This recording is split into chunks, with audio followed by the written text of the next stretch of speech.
लेकिन आपका यह इल्जाम लगाना बिल्कुल बिल्कुल गलत है। आपकी बात कहीं से भी सच्ची नहीं है। इस्लाम का ये मतलब नहीं कि नमाज पढ़ो, जो मन में आए करो। क्या नमाज पढ़ने के बाद शराब पीना जायज है? अल्लाह के नबी अलैहिस्सलाम ने साफ साफ लफ्जों में कहा है, वला तशरिबिल खमर फइन्नहा मिफ्ताहु कुल्ली शर्रिन। तमाम लोगों शराब मत पियो, क्योंकि शराब पीने के बाद आदमी कोई भी गुनाह कर सकता है। तमाम बुराइयों की जड़ शराब में है। अल्लाह तबारक व तआला ने अल्लाह के नबी के ज़माने में मदीनतुल मुनव्वरा के अंदर जब शराब की हुर्मत के ऊपर जब आयत नाजिल फरमाई तो वहाँ शराब के मटके फोड़ दिए गए थे, क्योंकि शराब पीने के बाद आदमी की अकल सही नहीं रहती। वो गाड़ी किसी नाली में ले जाकर घुसेड़ देता, या कभी घर पे जाएगा तो बीवी को मारेगा, माँ को गाली देगा, बाप को उल्टा सीधा कहेगा, क्योंकि उसका दिमागी संतुलन ठीक नहीं होता है शराब पीने के बाद। इस्लाम ने जो बातें बताई है शराब के ताल्लुक से, दुनिया की किसी भी किताब में शराब पीने के बाद उस बुराई को उजागर नहीं किया। अब तो अल्हम्दुलिल्लाह कुछ लोग समझने लगे। हमारे भारत के चीफ मिनिस्टर साहब, सीएम साहब नीतीश कुमार ने तो शराब के ऊपर इसीलिए पाबंदी लगाई है, और उन्होंने विधानसभा के अंदर, असेंबली के अंदर ये बोला भी है कि इस्लाम में शराब हराम है।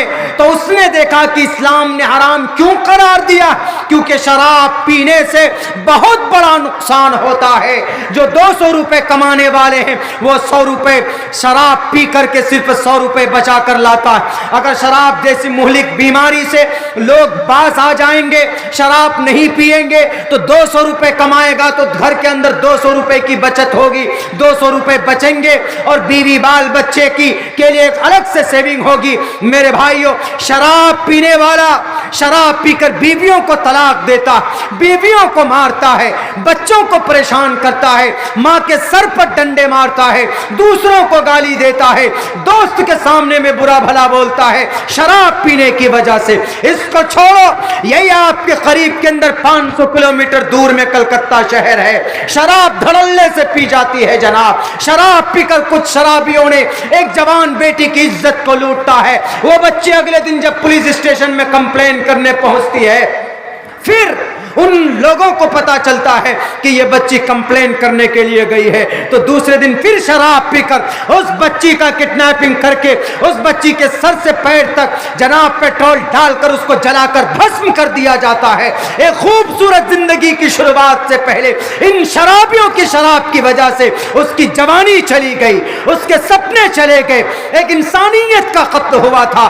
निर्भया का वाकया दिल्ली के अंदर में सामने आया था।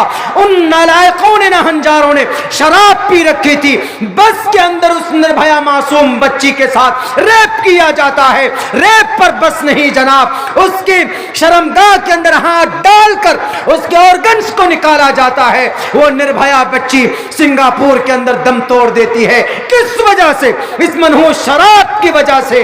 ये शराब इतनी खतरनाक बीमारी है। वो डॉक्टर प्रियंका रेड्डी हैदराबाद तेलंगाना की सरजमीन पर वो डॉक्टर लोगों को बचाती है, खिदमत करती है, उसकी गाड़ी पंचर हो जाती है, लेकिन वहां पर कुछ शराबी मौजूद, शराबी अपने ट्रक पर बैठकर शराब पी रहे होते हैं। उनकी निगाह पड़ती है, उनकी नजरें पड़ती है उस मासूम सी बच्ची पर, उस मासूम से डॉक्टर प्रियंका रेड्डी के ऊपर। उसको पकड़ा जाता है, उसको फिर ट्रक में डाल करके लेकर जाते हैं, उनकी इज्जत के साथ खिलवाड़ करते हैं। वो हैवान बन चुके होते। क्यों? शराब की वजह से अकल खत्म हो चुकी होती, शराब की वजह से अकल माऊफ हो चुकी होती। आज हमारे जवान क्यों शराब पीते हैं? मेरे नौजवानों, क्यों कोरेक्स पीते हो? मेरे नौजवानों, क्यों टैबलेट खाते हो? अल्लाह ने ताकत दी है आपको नमाज पढ़ने के लिए। मस्जिद में सजदे करो, रब से दुआ करो कि अल्लाह जवानी तुमने दी है, अगर मैं मर जाऊं तो तुम सवाल करोगे कल क़यामत में, तो मैं क्या जवाब दूंगा? कौन नहीं मरता है? बड़े बड़े फिल्म एक्टर मरे कि नहीं बड़े? अभी पटना का एक बड़ा एक्टर फिल्म इंडस्ट्रीज के अंदर सुसाइड किया कि नहीं किया? सुशांत सिंह ऐसे कुछ नाम था। जवानी थी, फरिश्तों से मुकाबला कर सकता था? नहीं। मरना हर किसी को है, हिंदू धर्म के अंदर भी मौत आती है, क्रिश्चियन के अंदर भी मौत आती है, यहूदियों में भी मौत आती है। ऐसा नहीं कि मौत सिर्फ इस्लाम में है, इस्लाम में तो है कुल्लु नफ्सिन ज़ाइक़तुल मौत, all must to die. Hindu धर्म के अंदर भी है पापिस्तास्ते परपशांति यमरूपम भयंकरम अविक्तम व्यक्ति मापन्यम मन्यन्ति माम बुद्धमा परम भाव मजानंतो ममावियमानुत्तमम। सिर्फ ईश्वर को मौत नहीं आती, वरना जिंदगी गुजारने वाले इंसान को मौत आती है। उस मासूम सी प्रियंका रेड्डी की इज्जत को लूटते हैं, उसके बाद फिर पेट्रोल खरीद कर लाता है, पेट्रोल खरीद कर लाने के बाद डालकर उसको जला दिया जाता है, वो बच्चे फिर भाग जाते हैं। फिर कुछ दिनों पहले उन लड़कों का शायद इनकाउंटर भी हुआ था। किस वजह से? किस वजह से? शराब की वजह से। और बाबा जी क्या बोलते हैं? नमाज पढ़ो, उसके बाद जो मन में आए वो गुनाह करो। वाह बाबा जी वाह, लानत है आप जैसी लोगों की सोच के ऊपर। इस्लाम तो एक एक बुराई को नापता है, इस्लाम तो एक एक बुराई को परख कर, इस्लाम का कोई भी ऑर्डर हिकमत से खाली नहीं। कोई भी ऑर्डर बता दीजिए कि किस में हिकमत नहीं। हर ऑर्डर में हिकमत है, हर ऑर्डर में हिकमत है। नमाज उसमें हिकमत, रोजा उसमें हिकमत, ज़कात उसमें हिकमत, उसमें हिकमत, हर जगह पर हर मौके उस पर हिकमत है। मिसवाक करते हैं मुसलमान, उसमें हिकमत है। सजदा करते हैं मुसलमान नमाज में, उसमें हिकमत है। सजदे से बैठते हैं, उसमें हिकमत है।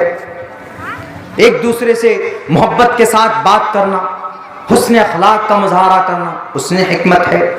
पड़ोसी है, एक दूसरे से रिश्ता अच्छा होना, उसमें हिकमत है। हर जगह पर हिकमत है। बताइए कहां पर हिकमत नहीं है? निकाह करते हैं, ये बहुत सारे लिबरल लोग, what is need to marriage, क्या जरूरत है शादी वादी करने की, जब शादी से पहले ही, शादी के बगैर ही हमारे संबंध पूरे हो जाते हैं, हमारी ख्वाहिशें पूरी हो जाती है, तो क्यों शादी करें?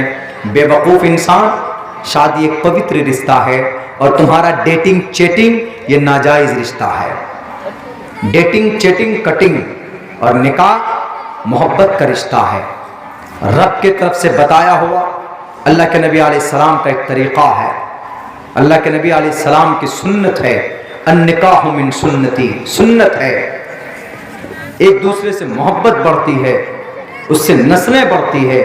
वरना पता ये चला कि शादी नहीं हुई, लड़की का नाजायज़, लड़की का बॉयफ्रेंड एक था, संबंध में रहा, बच्चा पेट में, उसका ब्रेकअप हो गया, दूसरा बॉयफ्रेंड आया, उससे संबंध बनाया। अब कंफ्यूज, बच्चा पेट में है तो है किसका? क्यों? सपोज दैट, मिसाल के तौर पर एक महीने में दो बॉयफ्रेंड हो गए। समाज दुनिया के अंदर जैसा चल रहा, एक शादी की के बगैर जो रिश्ता आगे बढ़ा रहे लोग, मजाक है ये, मजाक। एक महीने में 2 बॉयफ्रेंड बदले, दोनों के साथ संबंध हुआ। एक महीने के बाद उसके पेट में एक बच्चा हमल करार पाया। कोई डॉक्टर नहीं बता सकता है कि वो बच्चा किसका, बिना किसी डीएनए के नहीं बता सकता। अब झगड़ा करेगा, एक कहेगा कि हमारा बच्चा, एक कहेगा कि हमारा बच्चा। हरामियुन नस्ल होगा वो बच्चा, हरामियुन नस्ल। हम हरामी किसको बोलते हैं? जिसके माँ बाप का तापता ना हो, जिसके वालिदैन का, वो हरामियुन नस्ल ही बोल सकते उसको। इसलिए इस्लाम ने कहा कि नहीं, हुन्ना लिबासुल लकुम व अंतुम लिबासुल लहुन्ना। निकाह करो, एक दूसरे की जरूरत का ख्याल रखो, एक दूसरे की ऐबों को छुपाने की कोशिश करो। कोई परेशानी आए तो एक दूसरे का साथ दो। हस्बैंड वाइफ, 2 बदन एक जान होना चाहिए। ये निजाम, ये सिस्टम इस्लाम के अंदर। हाँ, अगर रिश्ता ना निभे, रिश्ता ना वो हो, तो फिर शरीयत ने उसकी इजाज़त दी है, उसकी परमिशन दी है। वो फिर एक अलग मैटर है जिसको हम लोग तलाक के नाम से ताबीर करते हैं। लेकिन इस्लाम जितना अच्छा मजहब है, जितना अच्छा धर्म है, दुनिया के अंदर किसी के पास, दुनिया के अंदर वैसा निज़ाम, वैसा सिस्टम नहीं है मेरे मुसलमानों। आपके यहाँ इस्लाम ही एक ऐसा मजहब है जिसमें इबादत का तरीक़ा, हर शरीयत हर जगह पर है, जो इस्लाम का तरीक़ा है, छुपी हुई नहीं है। और दूसरे धर्म के लोग हैं, उनकी इबादत के तरीके बदल जाते हैं। मैं एक्सप्लेन नहीं करूँगा खोल करके, बस आप लोग समझने वाले हैं। आप लोग अगर समझ जाएंगे तो बहुत अच्छी बात है। मेरे भाइयों, वक्त भी चूँकि काफ़ी हो चुका है और आहिस्ता आहिस्ता आहिस्ता आहिस्ता मजमा खाली होता हुआ जा रहा है। बड़ी आसान हिंदी में मैंने कोशिश की है। आइंदा अगर कभी आया तो मैं बंगला सीख कर आऊँगा। मैं बंगला बोलूँगा तो जल्दी समझ में आए। मैं कहूँगा जितने भी लोग हैं कम से कम 10 आदमी फ़ोन नंबर ले लूँगा। मैं बंगला में कहूँगा कि एक ही 2 वर्ड आता हमको, रसूलुल्लाह बोल चलें, वही तो वर्ड याद हुआ हमको, अभी तक हुआ है। हम बांग्लादेश भी गए, वहाँ कुछ इंग्लिश में हुआ है और बाकी हिंदी में भी। आवाज़ समझते हैं माशाल्लाह, बड़े एकदम पूरे जोश के साथ वो सुनते हैं। बीच बीच में बोलते भी हैं वो लोग, वाह क्या कह दिया मौलाना, अल्हम्दुलिल्लाह, इस तरह बोलते हैं एकदम पूरे। वो मुकर्रिर से ज़्यादा जोश आवाम में आ जाता है, एकदम खड़े हो जाते हैं। दोनों हाथ में चप्पल है, एकदम नारे तक भी। हमने कहा चप्पल किसी के सर पे न गिराते, पूरा जोश है वहाँ के लोग। मेरे कहे जोश से काम नहीं लेना है, होश से काम लेना है। शरीयत पर अमल कीजिए, इंशाअल्लाह शरीयत की हिफाजत होगी। ये बाबा जैसे आदमी एतराज़ करते करने दीजिए, हम लोग काफ़ी उनको जवाब देने के लिए। आ जाएं कहीं मैदान में 1-2 श्लोक पढ़कर कहेंगे कि सर ज़रा बता दीजिए तो ये प्रश्नोत्तरी का ये मंत्र मैं पढ़ रहा हूँ, प्रश्नोत्तरी कौन सी किताब का वो है, वो नहीं बता पाएगा। टाइम फिश हो जाएगा। के हेतु ब्रह्मगत स्थानती सत्संगतिर्दान विचारतोषः। खामखा जो मन में आया वही इल्ज़ाम लगा दिया। हमें कोई फिक्र नहीं करना इल्ज़ाम का। ईमान है, हिम्मत और हौसले के साथ रहिए, अल्लाह की ज़ात पर भरोसा करके। कोई माए का लाल कुछ नहीं बिगाड़ सकता। जब रब की लाठी चलती है ना तो कोई सामने नहीं आता। फिर आया तुर्की में ज़लज़ला, कोई बचाया? कोई नहीं बचाया। क्यों? अल्लाह की लाठी। वरना कौन कौन से आलात नहीं है। चाइना का सबसे पहला सिस्मोमीटर, रात हमने सीसोमीटर बोला था, सीसो नहीं, वो सिस्मोमीटर है। जलजला आने से पहले खबर देने वाला ये मीटर, सिस्मोमीटर 1923 में बनाने वाला जियांग हिंग, चाइना में 1923 में बना। लेकिन 1923 के बाद 1956 में इतना बड़ा जलजला आया कि 8 लाख लोग मर गए। सिस्मोमीटर काम आया। टेक्टोनिक प्लेट टकरा जाते हैं, बोलता टेक्टोनिक प्लेट टकरा जाते हैं आपस में, तब जलजला आता। 7 प्लेट है टेक्टोनिक, ये दुनिया, जमीन, पृथ्वी। साइंसदान अलग अलग करें कि टेक्टोनिक प्लेट टकरा गया तो जलजला आए वे। लेकिन इतना जरूर है कि जब आदमी का गुनाह बढ़ता है, शराब पीते हैं, जिना आम हो जाता है और समाज की बच्चियां एकदम फैशन में, एकदम बाल इधर से उधर, छोटे छोटे बालियां, वो हमारे यहाँ हिप्पी कट बोलते हैं। हमारी समाज की बच्चियां जब बेपर्दगी बढ़ जाए, गाना खूब सुने लड़के, एकदम बेशरम रंग को 56 मरतबा सुनेंगे। क्यों? बड़ा हिट हुआ है गाना। कुरान सुनने की कभी तौफीक नहीं होती। ऐसी सूरत में फिर जलजले आते, फिर टेक्टोनिक प्लेट मिलते हैं, फिर आपको हिलाता है ऊपर वाला कि थोड़ा हिल लो। बहुत गाना सुन सुन करके तुम लोग मोबाइल लेकर के बैठकर गाना सुनते, थोड़ा सा बॉडी को हिला लो। तकरीबन कई मिनट तक वो जलजला, बल्कि घंटे तक वो जलजला रहा था। यानी जैसे आ गया भूकंप 1-2 मिनट के लिए खूब, उसके बाद फिर आया, घर के घर जमींदोज हो गए। तो अल्लाह तबारक व तआला की तरफ से ये पैगाम है दुनिया वालों को कि दुनिया वालों गुनाह मत करो वरना हलाक कर दिए जाओगे।